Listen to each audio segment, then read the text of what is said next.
Sean bienvenidos al capítulo número 74 de Creepypastas no tan conocidos. Aunque el especial ya terminó, no podíamos dejarles sin el capítulo mensual de esta serie. Antes de comenzar, quisiera nuevamente, como ya lo he hecho antes, agradecer a Franco Presenda, quien brindó la miniatura de este video y muchos otros más en el futuro. Así que sin más, comencemos con las historias de terror de esta ocasión. Un gusto volver a estar con ustedes de nuevo. Este mes es de mis favoritos porque nos vemos más seguido. Hoy les traigo una historia de terror que sé que les gustará. Así que sin más, comienzo. El orfanato maldito de San Pedro.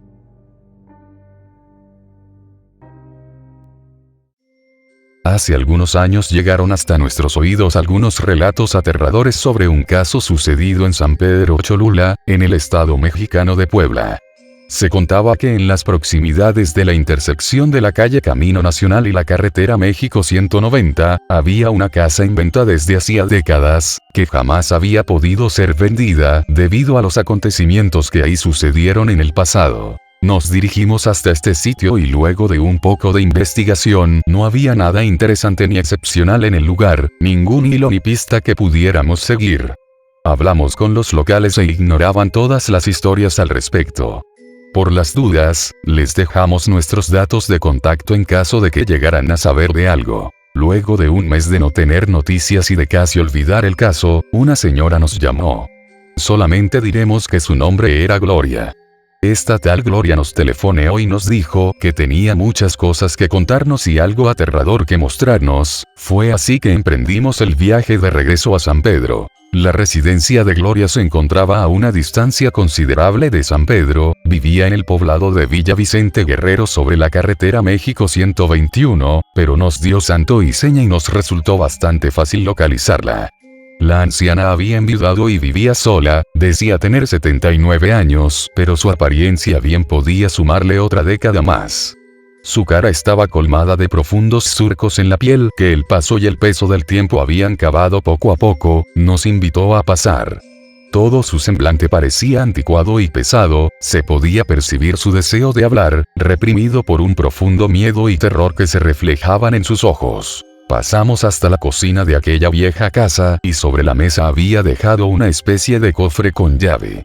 Tomó una silla, se acomodó sobre esta, abrazó aquella vieja caja de madera y comenzó a relatar la historia de aquella casa, en otros tiempos conocida como el orfanato de San Pedro.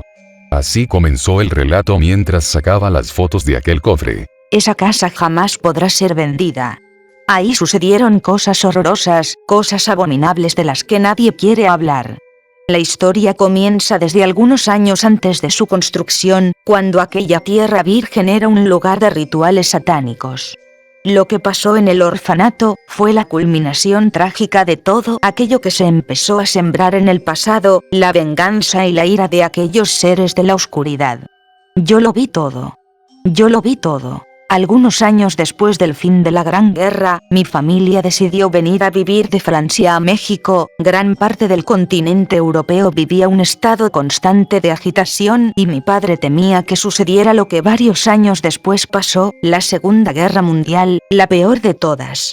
Mi padre trabajaba en el campo como un agricultor, y mi madre se dedicaba a la familia. Con las posibilidades limitadas tuvieron que venderlo todo y se vinieron a vivir a Puebla. Lo único que no abandonamos o vendimos en Francia fue la cámara fotográfica de mi madre, ya que se trataba de un objeto muy moderno y supusimos que en México todavía no existía.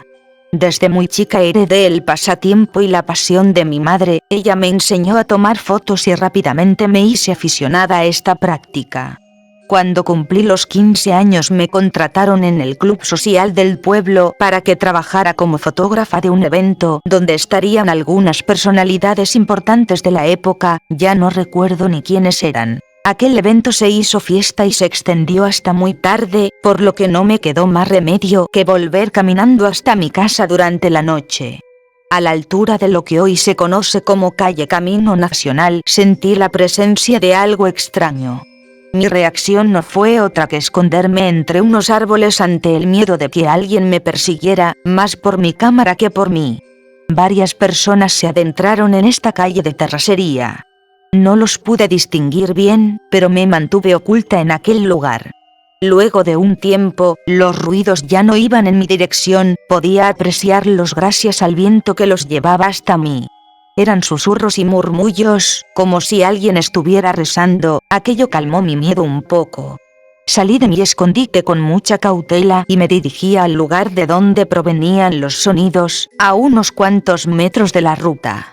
A la distancia logré ver a unas cuantas personas, la negrura de la noche y las siluetas de sus sombras se fundían con sus vestimentas. Fue entonces que escuché un sonido suplicante, me recordó a cuando mi padre mataba a un animal para comer. Inició con un llanto, le siguió un grito y luego un golpe seco. Aquellos sonidos me helaron los huesos, el miedo me hizo correr hacia mi casa. Esa noche preferí no contar nada a mis padres, pero tampoco pude dormir. Al día siguiente regresé al lugar, me aseguré de que nadie estuviera en los alrededores y empecé mi recorrido por la calle Camino Nacional. En aquel entonces había una hacienda abandonada. El pasto dominaba por todas partes, había un pastizal tupido que separaba la calle de la finca. Busqué un sendero y en este encontré unas huellas que decidí seguir. Caminé hasta cruzar la vegetación, descendí algunas rocas y encontré un pequeño claro despejado, sin pasto, sin piedras, rodeado de pinos muertos. No había nada ni nadie en aquel sitio, estaba completamente vacío, pero en el centro de aquel claro una mancha negra destacaba entre el suelo. Me acerqué hasta la mancha y le pasé la mano, era una sustancia pegajosa. Al tratar de limpiarla entre el suelo, perdió el color y se tornó rojiza. Rápidamente me di cuenta de que era sangre. Mi instinto de supervivencia hizo que mi corazón se acelerara, me sentía observada por miles de ojos, por los pinos, por aquel lugar. Dirigí mi vista con desesperación hacia todas partes y no había nadie, el ruido de aquel silencio era absorbente, ni siquiera el canto de los pájaros podía escucharse. Entonces me eché a correr, corrí hasta que llegué a mi casa. Esta vez no me quedó más remedio que contarle a mis padres, pero ambos hicieron menos el asunto, y con toda razón. ¿Quién se iba a preocupar por una mancha de sangre en el medio de un campo abandonado, donde cientos de animales deambulan todo el tiempo? Era demasiado iluso de mi parte que aquello les impresionara, pero mi instinto me decía que allí pasaba algo. Ese fin de semana me contrataron para otro evento del club social, esta vez terminó a la hora acordada, pero como ya contaba con el permiso de mis padres para llegar de madrugada, decidí ir a ver si volvía a encontrar algo extraño en aquel lugar. Caminé por el mismo sendero, atravesé todo el pastizal, bajé por las mismas piedras y apenas iba llegando al claro donde encontré la sangre, pude percibir aquellos rezos que había escuchado la primera vez.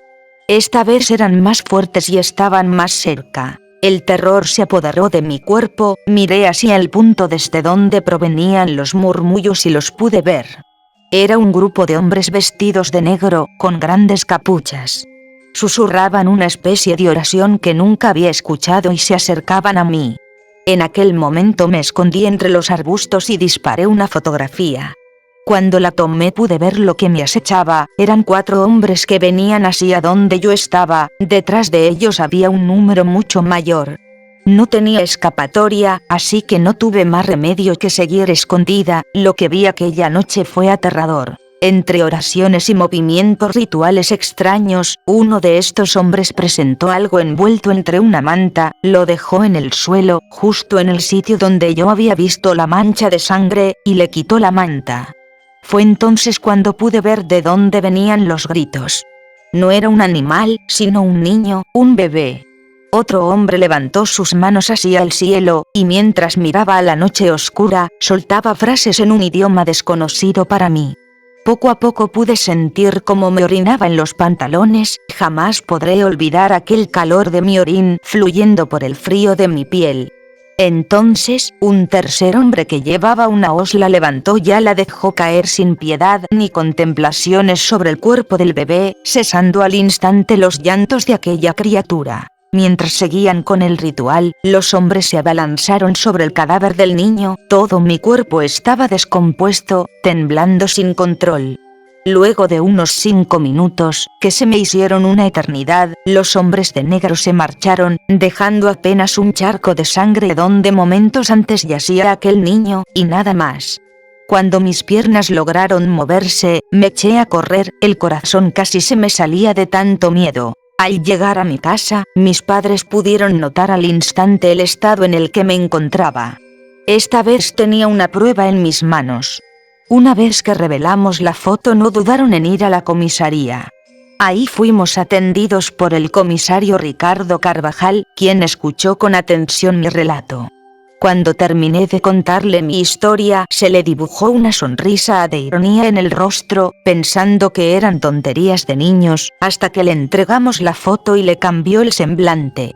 Lo primero que dijo fue que tuviéramos cuidado, que la policía se haría cargo, pero que no dijéramos nada a nadie más. Mi familia era muy religiosa, por lo que mi madre no tuvo mejor idea que ir a contárselo al sacerdote del pueblo, creyendo que necesitaba el perdón por algo de lo que ni siquiera era culpable.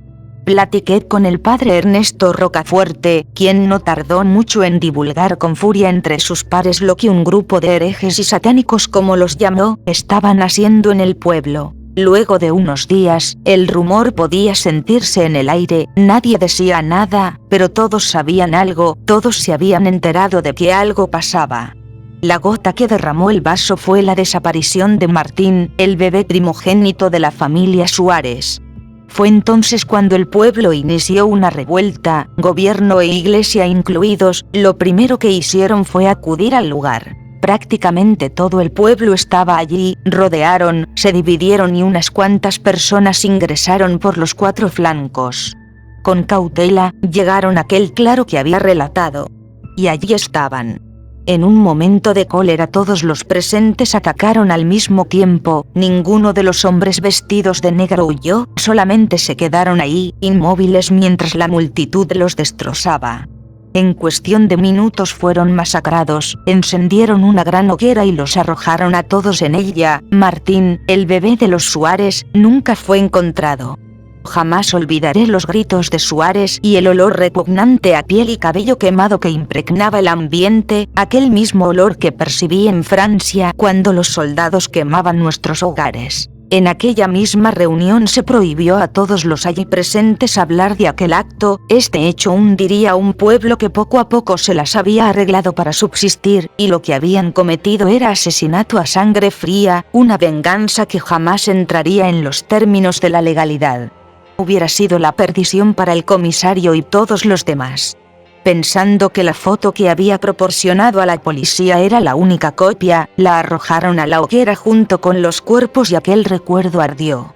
Para borrar aquel nefasto hecho, decidieron edificar un orfanato en aquel lugar, una especie de homenaje a todos aquellos pequeños que habían muerto de la peor forma.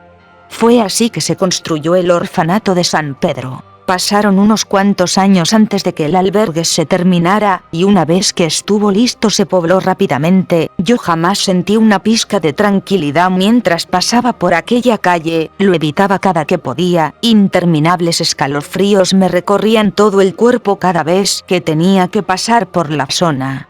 Hasta que un día, la señora Adelaida López, encargada del lugar, me solicitó tomar algunas fotografías con motivo del aniversario del orfanato. Durante aquella tarde tomé varias fotografías, pero especialmente 2 lo resumen todo. En una se puede ver a Adelaida y a María, su hija, con 2 de los niños del orfanato. A lo que hay colgando sobre la mesa jamás pude encontrarle explicación. Nuevamente un mal presentimiento se apoderó de mí. Pero en esta ocasión no tenía policía a quien recurrir. ¿Qué ley se estaba rompiendo? Ninguna, al menos ninguna ley del hombre. La otra la tomé en el exterior del orfanato, a una niña bastante risueña que reía y se mostraba asombrada por la cámara. La risa no la dejaba estar quieta para la foto, pero una vez que lo conseguí, esto fue lo que apareció en la imagen. Los niños a los lados no estaban cuando tomé la foto y lógicamente ese no era el rostro risueño de la niña que capturé en la silla. El oscuro pasado del lugar había hecho presencia. Decidí acudir nuevamente con el padre Ernesto con las fotos en mano para hablar sobre el asunto. No pasaron más que unos cuantos días hasta que llegaba al pueblo un sacerdote que aseguraba ser experto en asuntos de exorcismos, con experiencia en bendecir sitios y alejar a los malos espíritus. En cuanto el sacerdote Ángel Lugo puso un pie sobre el orfanato, se detuvo, nos miró y con una cara de profundo pánico exclamó: No tengo nada que hacer en este lugar. Sin más explicaciones regresó por donde vino.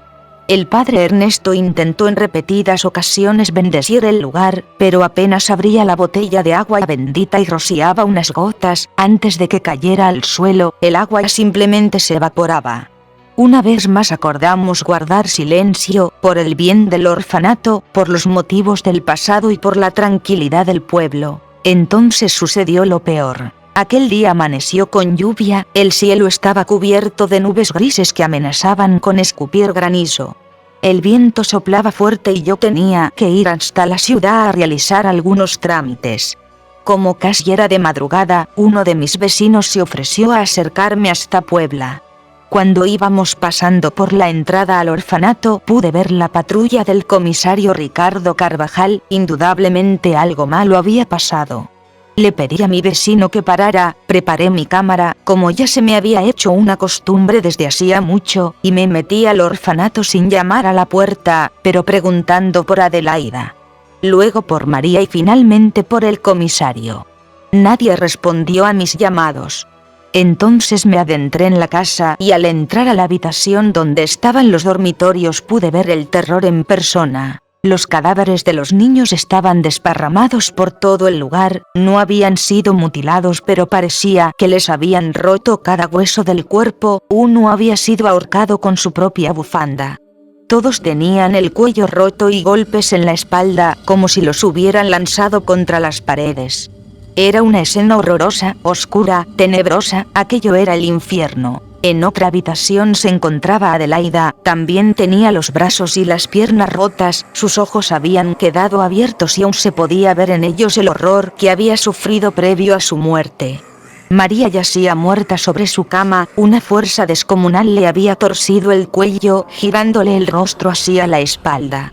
También había niños esparcidos por los corredores, todos habían perecido, todos de la misma forma, con la misma brutalidad.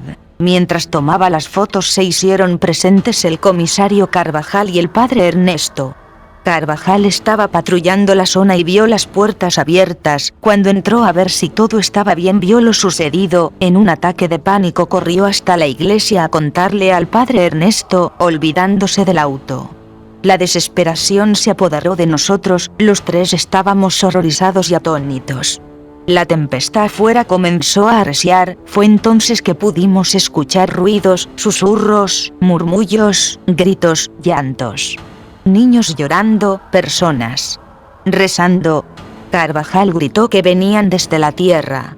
Con esperanza, los tres comenzamos a romper las tablas del piso, esperando encontrar a alguien que hubiera logrado escapar de aquella masacre, creyendo que algún niño se había ocultado en un escondite secreto. Entonces descubrimos lo más terrorífico de toda esta historia. Bajo las tablas de aquel suelo había una especie de sótano. Cuando ingresamos, un olor penetrante y nauseabundo nos envolvió. La humedad de aquel sitio era terrible, encendimos una veladora y pudimos presenciar aquel horroroso espectáculo.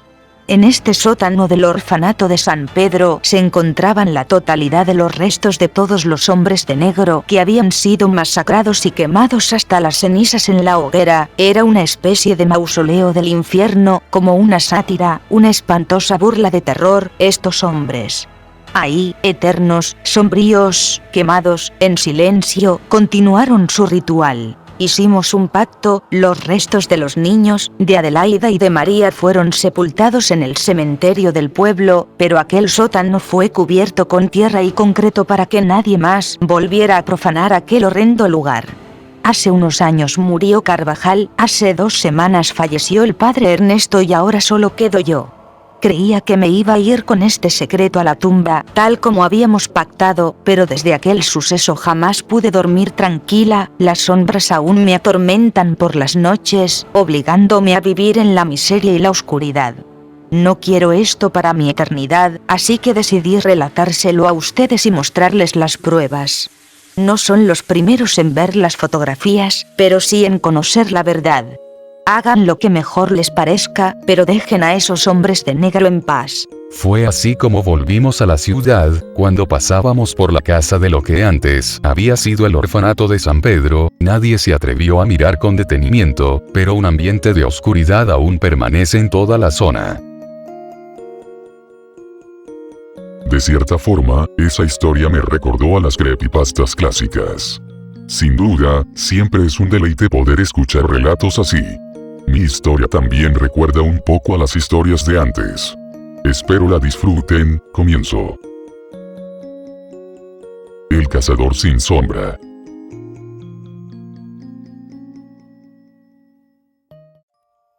¿Le temes a la oscuridad? Cuando estás caminando, supuestamente, solo, sientes alguna presencia detrás de ti. Por alguna extraña razón, te sientes observado al bañarte. Si la respuesta es afirmativa a la mayoría de estas interrogantes, te recomiendo que te quedes a escuchar esto. Nunca conoceremos el nombre real de este chico, ya que su historia es muy poco conocida, pero por el momento, identifiquémoslo con el nombre de José. ¿Por qué la vida es tan cruel? O mejor dicho, ¿por qué la vida fue tan cruel con él?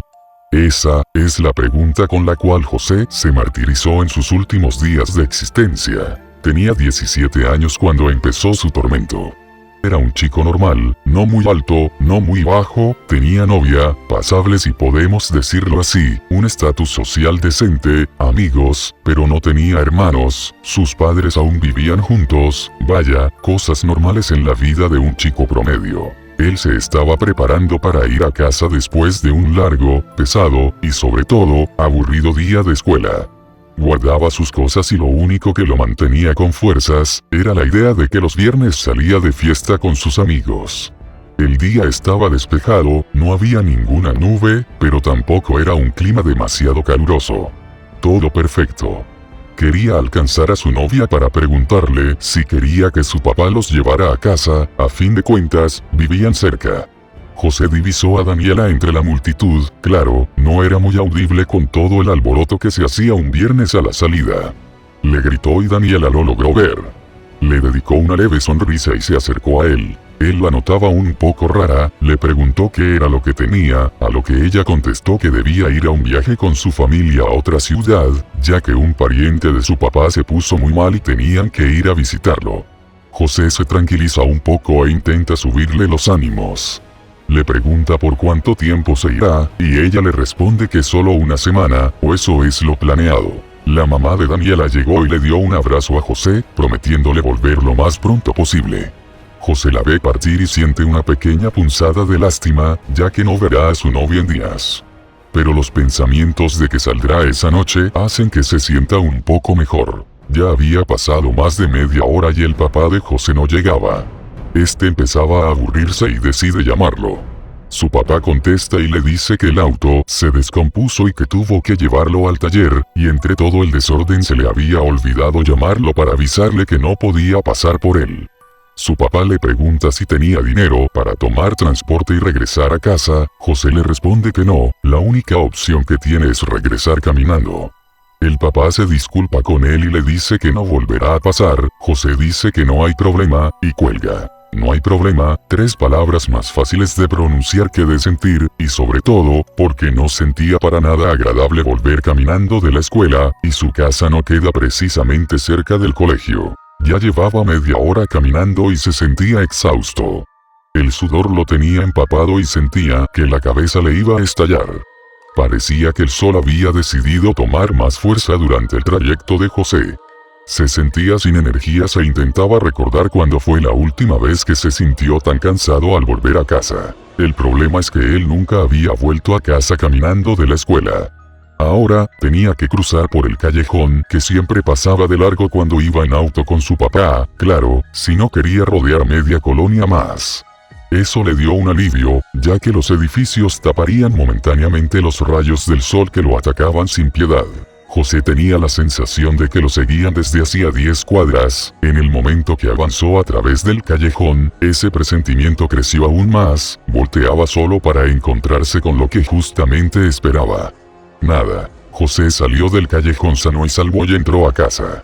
La llave estaba en el macetero de siempre, y pudo entrar sin problemas. La casa seguía vacía, papá estaba en taller, mamá trabajando y solo estaba ese gran y pacífico silencio. Pero mucho silencio a veces desespera, y solo alimentaba el hecho de que José se siguiera sintiendo vigilado, aún estando en casa. Eran las 9 de la noche y José seguía viendo la televisión, cuando recibe un mensaje del grupo de sus amigos que tenía en mensajería instantánea. Tomó el celular de la mesa, que en ese momento estaba ocupada por comida, bebidas, el control remoto y claro, un montón de basura producto de las largas horas que había pasado José ahí. José no se dio cuenta de que ese no era el primer mensaje del grupo, llevaban toda la tarde discutiendo sobre a qué hora se verían para ir al antro. Varias veces preguntaron por José y, evidentemente él no respondía.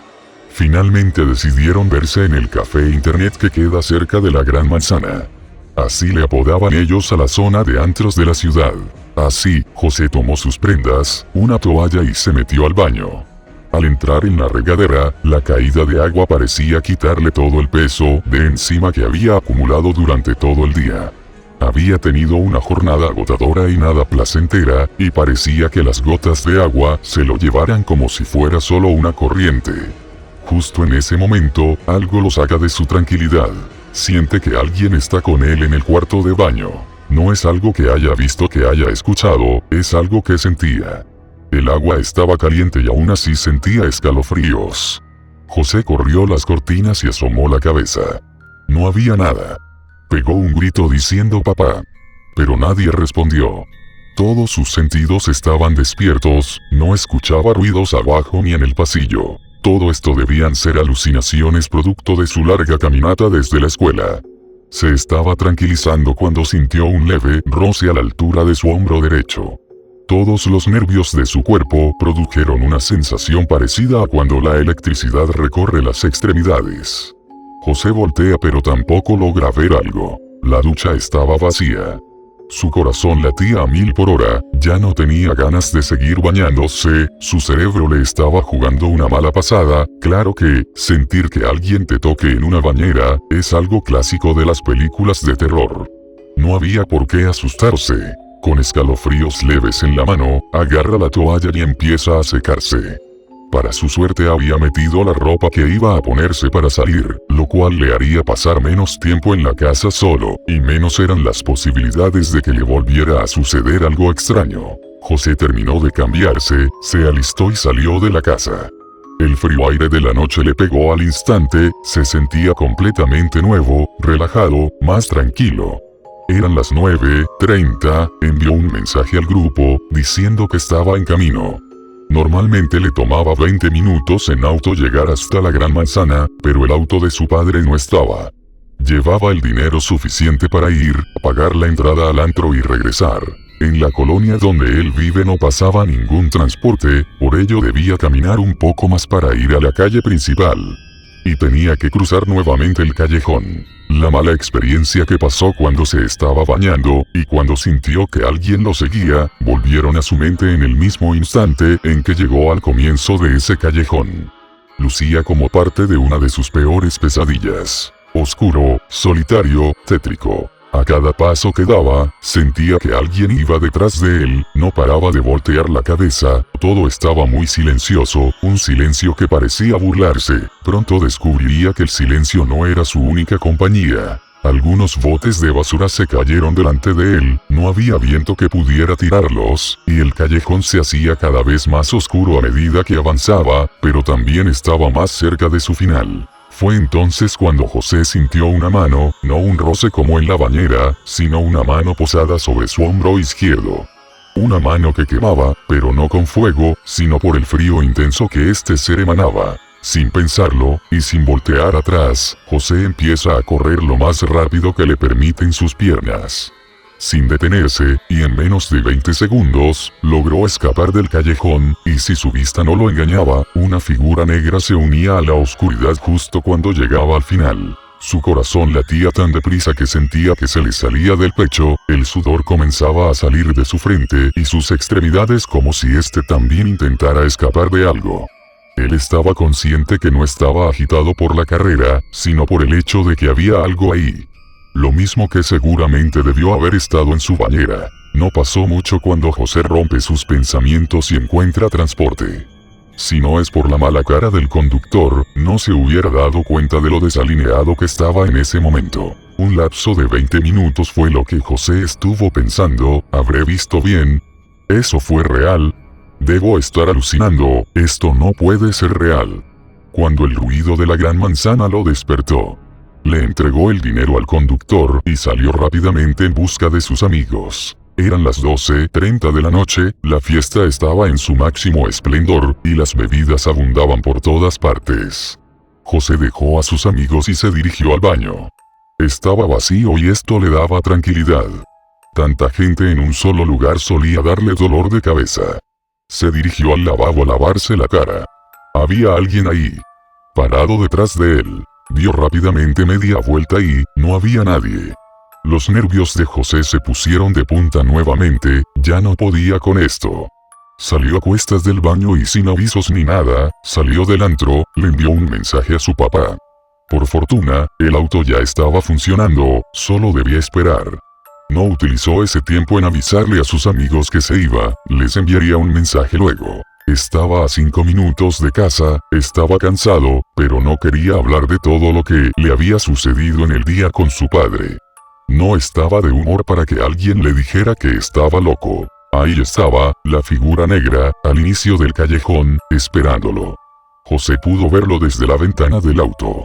Se puso pálido en segundos, su corazón se aceleró, empezó a sudar y luego, cayó dormido. El inicio del callejón era como lo había visto la primera vez, estaba claro y visible, era de día y el sol alumbraba fuerte.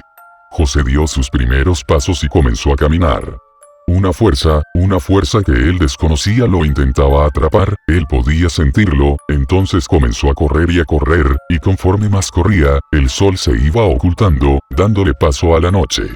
Corría y el callejón se hacía más oscuro. Parecía interminable, no importaba cuánto tiempo siguiera su marcha, no parecía estar más cerca del final. Y esa fuerza oscura se sentía cada vez más cerca. Cuando cayó en la tentación, giró la cabeza para divisar a su némesis y despertó. Abrió los ojos de golpe, estaba oscuro, debían ser las 3 a.m., estaba sudando demasiado, su corazón estaba muy acelerado, él no podía verlo, pero la pupila de sus ojos se extendió de una forma alarmante. Estaba en su cama. Era solo un sueño, una pesadilla, una terrible pesadilla. Solo recordaba cómo vio una figura negra en un callejón cuando iba de vuelta a su casa desde el antro. La figura negra fue ahí cuando todos los recuerdos del día anterior regresaron a su cabeza. Se puso de pie a oscuras, pero él sabía el camino, se dirigió al baño para lavarse el rostro, no lucía nada bien frente al espejo, estaba desesperado, no sabía qué estaba pasando con él. Volvió a alzar la vista al espejo. Lo vio, la figura negra que tanto lo había atormentado, estaba ahí. No podía distinguir su rostro, pero estaba ahí. José pegó el grito más fuerte de toda su vida. Salió del baño corriendo, con una gran fortuna de no tropezarse rumbo al cuarto de sus papás. Ellos despertaron un segundo antes de que llegara y se lanzara a su cama. El grito fue lo suficientemente fuerte como para despertar a toda la colonia. Sus padres estaban confundidos y molestos a la vez, pero José en esos momentos era puras lágrimas, gritos y más lágrimas. Debieron pasar 5 minutos para que se detuviera. Su padre se puso firme y le exigía saber qué estaba pasando. Les contó todo, el callejón, la bañera, el baño del antro, su sueño. Sus padres no sabían qué pensar, no sabían qué decirle, pero lo que era obvio, no podían creerle. Su padre se puso de pie, comenzó a vestirse y mandó a su esposa a que hiciera lo mismo. No le dio tiempo a José de preguntar por qué, solo observó a sus padres vestirse. Cuando terminaron, se dirigieron al salón principal y de ahí, al auto. Tenía preguntas, claro que tenía preguntas, las cuales su padre solo respondía con un gesto de mano.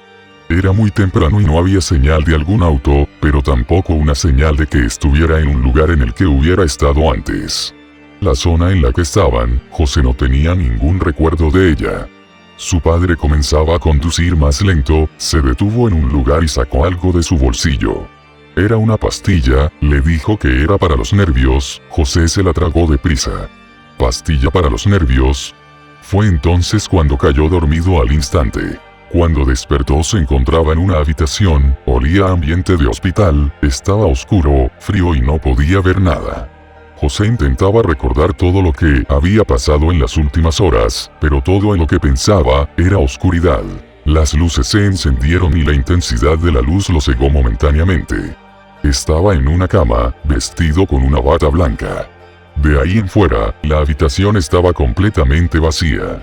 José se preguntaba dónde diablos estaba, pero antes de que su cerebro pensara en ideas, la puerta del cuarto se abrió y un hombre, viejo pero firme, con uniforme de doctor, entró. José y el doctor se miraron por unos segundos, luego, cerró la puerta y se acercó a él. Tenía muchas dudas y sabía que ese era el momento en el que debían ser respondidas. El doctor empezó a hablar. José no podía creer lo que estaba diciendo, pero lo decía con tanta naturalidad, que asustaba. El papá de José le había dado una pastilla, que, básicamente, hizo que él cayera en un sueño muy profundo. El tiempo suficiente como para llevarlo a esta clínica, la cual se ubica en la frontera de la ciudad, muy alejada de casa. Su padre le contó al doctor lo que pasó la noche en la que llegó esquizofrénico a su cuarto. E inmediatamente le diagnosticaron una enfermedad causada por la combinación de un gran momento de soledad, ya que él nunca había estado tanto tiempo solo antes, el día en el que regresó caminando de la escuela, y alucinaciones que pueden ser causadas por la naturalidad con la que va a antros y bebe alcohol todos los viernes. José se puso más histérico que nunca, él no podía creer que sus padres no le creyeran, no podía creer que lo tomaran como un demente y, más encima, lo abandonaran en una clínica mental. Saldrás de este cuarto hasta que tus alucinaciones hayan desaparecido por completo. Fueron las últimas palabras que José escuchó antes de que el doctor saliera y lo dejara solo. Las semanas siguientes a este hecho, se limitaban a la visita de una enfermera, que solo entraba y salía 3 veces al día, solo para dejarle alimento. José estaba irreconocible. Tenía tics nerviosos, se alteraba con facilidad, ya no hablaba y había perdido casi todo su color de piel, estaba muy pálido, y eso, sin mencionar las pesadillas recurrentes, en las que veía a sus padres, abandonándolo, y una figura negra, detrás. Eso, la figura negra, aquella que le había jodido la vida por completo. Ella y sus padres son los culpables de que él estuviera ahí. Su novia, sus amigos, su vida, todo lo había perdido por ellos. José no pudo soportarlo más y empezó a maldecir a gritos, empezó a maldecir como nunca antes lo había hecho en su vida. Maldita figura, malditos padres, maldito perseguidor sin sombra. En ese momento las luces del cuarto se apagaron. Cuando volvieron a encenderse, José rogaba que lo que estaba viendo solo fuera una alucinación. Sus padres, en el suelo frente a él, bañados en su propia sangre.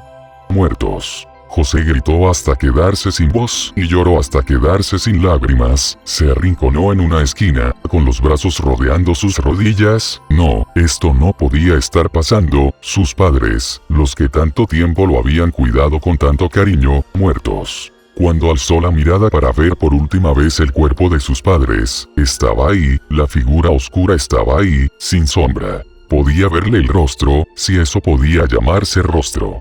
Era arrugado, con las cuencas de los ojos completamente vacías, y una sonrisa, la sonrisa más perversa que tu imaginación pueda crear. Y se acercaba lentamente, y sonreía, como si le causara placer como el corazón de José aceleraba 2 latidos por cada paso que daba. La mano fantasmal de esta figura tocó su rostro pálido, y él tuvo una visión momentánea, pudo ver el sufrimiento de otras personas, pudo ver el sufrimiento de sus víctimas, ahora, él sería el siguiente en su lista. La figura se convirtió en una clase de humo negro, y se adentró en la boca de José. Este lo aspiraba inconscientemente dentro de su cuerpo, pudo sentir un inmenso frío, y después, nada. Ni la policía ni los médicos han podido explicar este hecho. Muchos dicen que este perseguidor sin sombra nunca descansa, siempre siguiendo a las personas sin que se den cuenta, o tal vez sí se dan cuenta, de todos modos. ¿No habías dicho que cuando estás solo sientes que alguien más está contigo? Al parecer, este capítulo será dedicado a entidades misteriosas que acompañan a las personas. De mi parte mi creepypasta será la más corta de este episodio, pero espero les guste, pues tiene un toque de realismo mucho más marcado. Comienzo. El morador misterioso.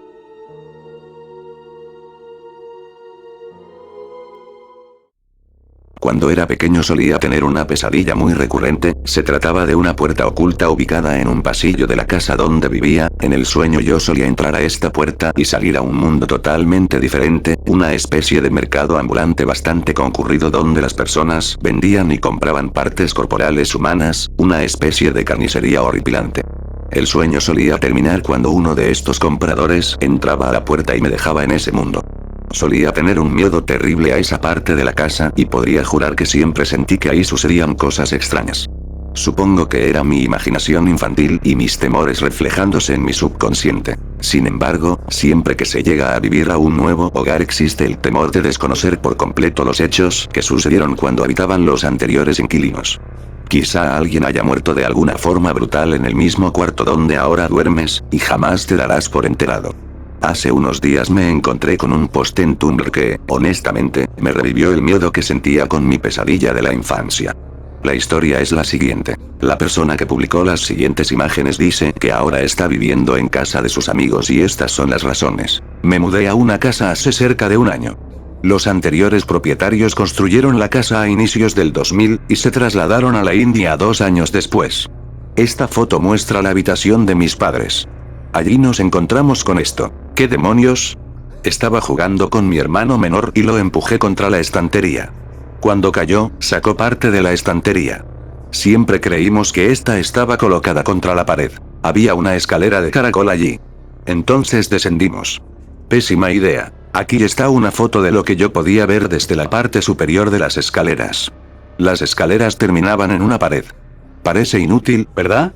Pues no. Este espacio de acceso estaba a medio camino. Parecía vacío, pero si te arrastrabas, encontrarías esto. Alguien estaba viviendo en nuestras paredes. En nuestras paredes. Esos son algunos de mis dulces de Halloween. Alguien entró en mi habitación, los tomó de la bolsa y los trajo aquí.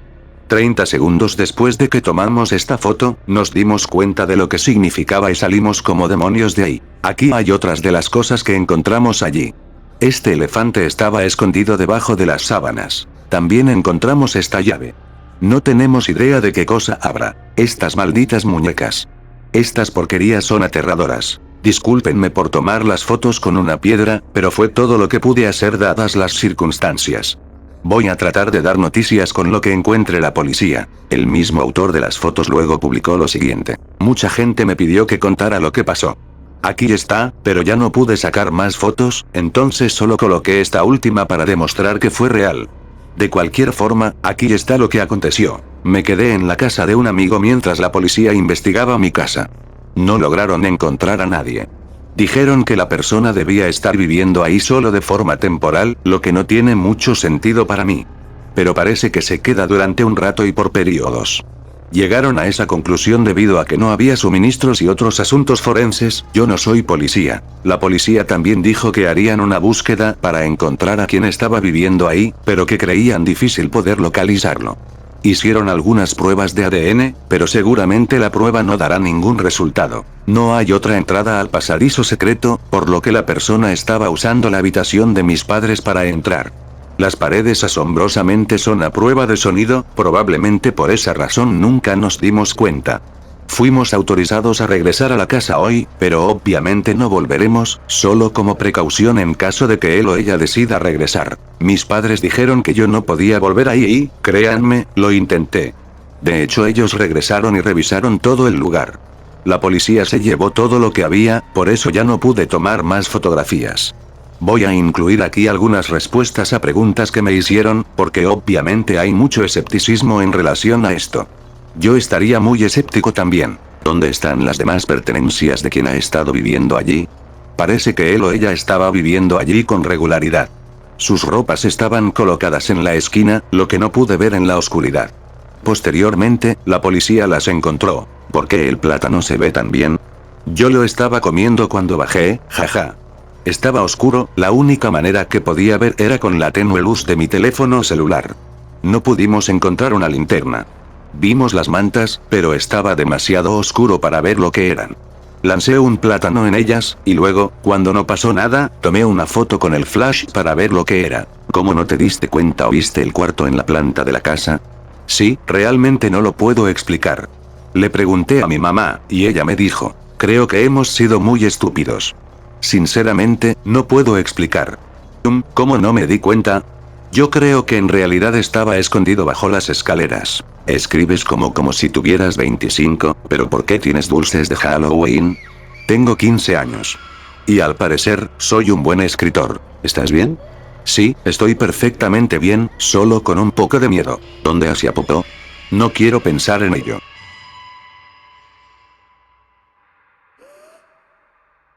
Y bueno amigos, esto ha sido todo por esta ocasión. Espero que las historias del día de hoy hayan sido de su agrado. Espero que compartan el video y si no se han suscrito que lo hagan. Sin más, nosotros nos despedimos para vernos en el próximo capítulo el mes que viene. Y recuerda, hay cosas allá afuera que quieren hacerte daño, pero lo que está detrás de ti tampoco es muy amigable.